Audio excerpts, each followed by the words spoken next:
શ્રમયોગી સંઘની રાપર શહેર રત્નેશ્વર મંદિર મધ્ય મીટિંગ યોજાઈ। કચ્છ જિલ્લા અધ્યક્ષ રામજીભાઈ રાજપૂતની આગેવાનીમાં આજે રાપર શહેર રત્નેશ્વર મંદિર ખાતે મીટિંગ યોજાઈ। તેની અંદર ખાસ પશુપાલક વ્યવસાય સાથે જોડાયેલા લોકોને આ અઢવાડા તળાવની બંને બાજુએ મોટા અવાડા બનાવવા અને 24 કલાક પશુને પાણી મળે તેવી વ્યવસ્થા કરવા રાપર નગરપાલિકા ચીફ ઓફિસર સાહેબને આવેદનપત્ર આપવામાં આવ્યું। તેમજ આ અઢવાડા તળાવની બાજુમાં મહિલાઓને કપડાં ધોવાની તેમજ પશુને પીવાના પાણીની વ્યવસ્થા ઊભી કરવા ઉપર ખાસ માંગ કરવામાં આવી। પાણી લઈને મુખ્ય મુદ્દા ઉપર ચર્ચા કરવામાં આવી અને વિસ્તારના પશુપાલક વ્યવસાય સાથે જોડાયેલ લોકો મોટી સંખ્યામાં હાજર રહ્યા।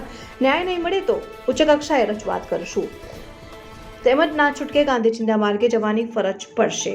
પશુપાલક વ્યવસાય સાથે જોડાયેલા લોકોની માંગ છે। આજ રોજ રાપર ખાતે ભારતીય શ્રમયોગી સંઘની એક મીટિંગ મળી। એની અંદર પશુપાલક વ્યવસાય સાથે જોડાયેલા લોકોની માંગ હતી। આટવડો તળાવ ખાલી થઈ જતો આ વિસ્તારના લોકોને ખૂબ જ મુશ્કેલી પડી રહી છે। તો આજે પશુપાલક સાથે જોડાયેલા વિસ્તારના લોકો મારી સાથે છે। તો એમને વિનંતી કરીશ કે આપણે આટવડા તરફ ખાલી થવાથી શું તકલીફ છે તો આપ જણાવો। અમારા રામજીભાઈ અમે હાથમાં નાખી રહી છીએ। અમારે માલ બહુ છે અને પરિસ્થિતિ એવી છે કે આ તળાવ ખાલી થઈ ગયો એ પછી અમારે પાણી પીવા માટે વલખા મારવા પડે છે ઢોરા માટે।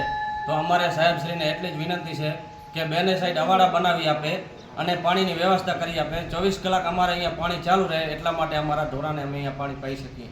બસ એવી નમ્ર વિનંતી છે। આ વિસ્તારના લોકોની માંગ છે કે તાત્કાલિક વ્યવસ્થા કરવામાં આવે જેથી કરીને, કારણ કે પાણી હોવાથી ઘણું મુશ્કેલ છે। જ્યારે તળાવ ભરેલું હતું ત્યારે મુશ્કેલી નથી પડતી।